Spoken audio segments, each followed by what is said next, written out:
Salut tout le monde, j'espère que vous allez bien les amis. On est parti en ce samedi pour la vidéo d'avant-match de cette rencontre de Liga. Ce soir, 34e journée au Bernabéu. Le Real affronte son voisin de Retafe. Bon, un match, comme on l'a dit, calé entre deux rencontres de Ligue des Champions avec potentiellement un gros turnover de prévu ce soir. Donc pas forcément un grand enjeu côté merengue. En revanche, du côté de Retafe, on joue sa survie en Liga. Donc on peut tout de même avoir une rencontre assez tendue ce soir parce que cette équipe de Retafe, elle vient pour essayer de prendre au moins un point et elle va vendre chèrement sa peau. On continue les amis avec les deux unes des quotidiens madrilènes, le quotidien AS et le quotidien Marca. AS qui titre Incansables, infatigable. Hier en conférence de presse, Carlo Ancelotti a d'ores et déjà annoncé que Thibaut Courtois et Vinicius auraient des minutes sur cette rencontre face à Retafe. On va regarder les déclats de Carlo dans quelques instants.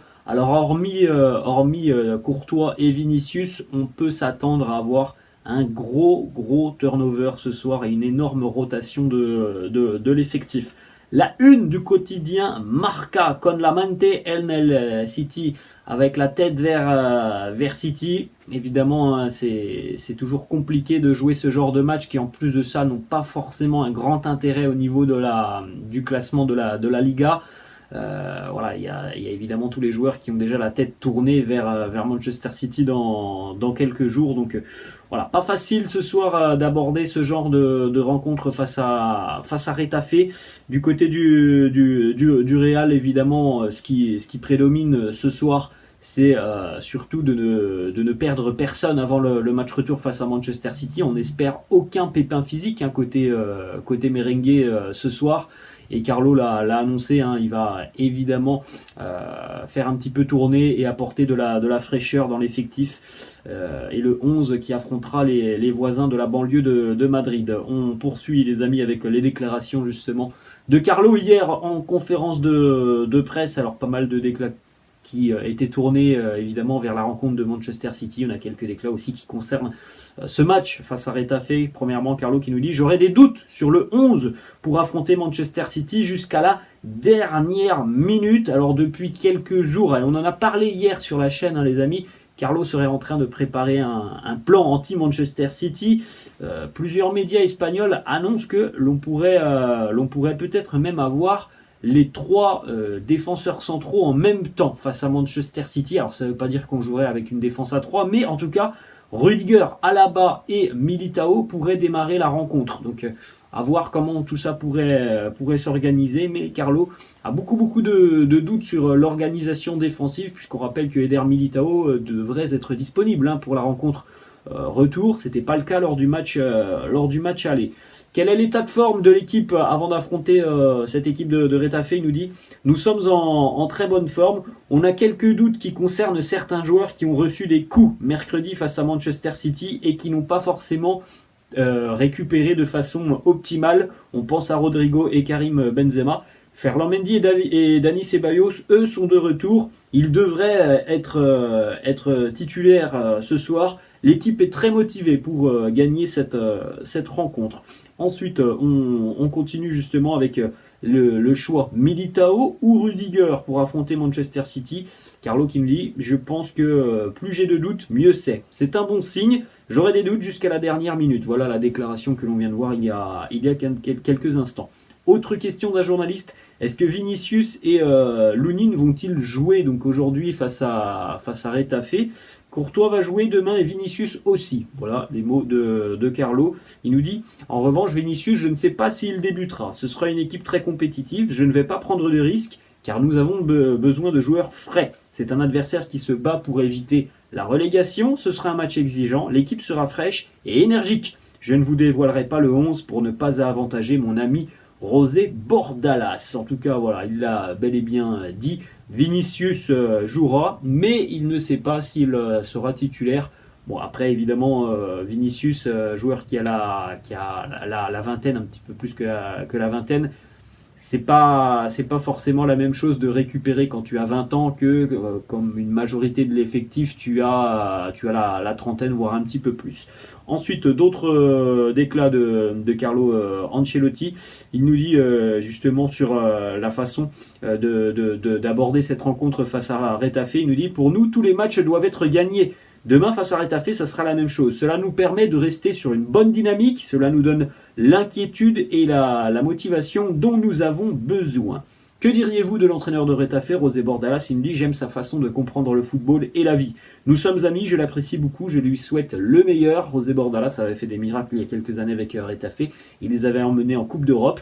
Il est de retour depuis quelques semaines dans cette opération maintien. C'est un entraîneur qui est assez intelligent, tactiquement, José Bordalas, donc on peut s'attendre à un match compliqué ce soir. Ensuite, on continue avec une déclaration sur l'avenir de Dani Ceballos et Marco Asensio. Carlo qui lui dit c'est une décision qui sera prise prochainement. Donc voilà, on n'a pas forcément beaucoup plus d'informations sur l'avenir de Dani Ceballos et Marco Asensio. Deux dernières déclats pour en finir sur cette conférence de presse. Est-ce que Rodrigo mérite un statut de titulaire indiscutable? Les statistiques montrent qu'il a joué presque tous les matchs importants.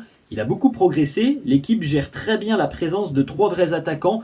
De même que la position de Kroos en tant que pivot, Rodrigo l'a mérité en apportant beaucoup. Le travail avec Courtois pour le maintenir à un assez bon niveau, voire même un très très bon niveau, on peut le dire. Il nous dit Thibaut, c'est un gardien qui a d'énormes qualités. C'est une chance d'avoir un joueur comme ça. L'autre chance, c'est d'avoir un très bon entraîneur des gardiens avec Lopis. Le travail qu'il fait pour l'équipe est presque quotidien. Nous nous entraînons en partant de l'arrière et nous faisons un travail spécifique. Le gardien est important, mais je préfère toujours un gardien qui utilise mieux ses mains que ses pieds. Courtois fait tout très bien. Ensuite, on continue les amis donc avec les compositions d'équipe probables. Premièrement du côté du Real et du quotidien AS, Thibaut Courtois dans les buts, Militao, Rudiger en charnière, Nacho à gauche, Lucas Vazquez à droite, milieu de terrain, Camavinga, Tchouaméni, Valverde ou Ceballos en attaque, Vinicius, Mariano ou Asensio. Vous pouvez jeter un petit coup d'œil aussi à la composition du quotidien Marca. Courtois dans les buts, Valiero, Militao en charnière, Lucas Vazquez à droite, Nacho à gauche, Kroos, Tchouaméni, Ceballos, milieu de terrain, Hazard, Mariano, Asensio en attaque. Comme vous pouvez le constater les amis, que ce soit le quotidien AS ou Marca, on n'a pas forcément les mêmes compositions d'équipe, donc c'est évidemment compliqué de se faire une idée du 11 qui sera aligné ce soir face à Retafe, parce que ça pourrait vraisemblablement être l'un des 11 les plus remaniés de la saison. Petite information du côté de Retafe, même une information importante, le meilleur buteur de Retafe tout simplement, et l'un des meilleurs buteurs de Liga, le Turc Enes Unal, est blessé pour cette rencontre. On rappelle que le Real devrait retrouver Borja Mayoral côté Retafe. Ensuite, on continue avec 4 petites informations. Premièrement, ça s'est passé le week-end dernier lors du match face à Osasuna. Ils étaient sur le banc de touche, Luka Modric et Lucas Vazquez. Le petit échange entre les deux joueurs, Modric qui nous dit « Ça fait 9 ans qu'il n'a pas marqué face à Osasuna », réponse de Lucas Vazquez, mais qui? Lucas qui lui répond Karim, Lucas Vazquez qui répond en étant un petit peu surpris, il n'a jamais marqué. Lucas lui dit oui, il n'a pas marqué depuis 9 ans face à Osasuna, on en a parlé, c'est l'une des bêtes noires de Karim, c'est cette équipe et cette formation d'Osasuna. Ensuite, petite déclat de Pep Guardiola du côté de Manchester City, les Citizens qui eux ont beaucoup plus d'ambition sur leur match demain en championnat, parce que City est encore à la lutte évidemment pour le titre avec Arsenal, même si c'est vrai que depuis quelques semaines les Citizens ont pris l'ascendant, rien n'est encore fait, donc ils ne peuvent pas se permettre de laisser de côté la rencontre de demain par rapport au Real qui peut faire tourner ce soir, parce qu'il n'y a pas vraiment d'intérêt en Liga pour les merengues. Pep lui est très déçu de jouer cette rencontre de championnat demain. Il nous dit on joue dimanche et puis on rejouera donc face au Real dans quelques jours. Ils ont un jour de repos en plus. Je ne comprends pas, je vais arrêter de me battre sur ce genre de sujet. On doit s'adapter. Je crois que l'on ne joue pas ce samedi parce qu'il y a l'Eurovision. Voilà, on a quand même des choses assez particulières dans le monde du football. Après, on peut évidemment comprendre la déception de Pep. Il doit préparer le match face au Real en ayant un jour de moins de repos, et surtout demain ils vont jouer un match qui sera peut-être beaucoup plus intense que celui du Real ce soir, donc on peut comprendre la déception. Après évidemment les amis, c'est plutôt un avantage hein, pour le Real. On termine 2 informations. La première qui est tombée hier, c'est désormais officiel. Le Real sera de retour aux États-Unis cet été, comme ça avait été déjà le cas l'été dernier avec une tournée de pré-saison américaine.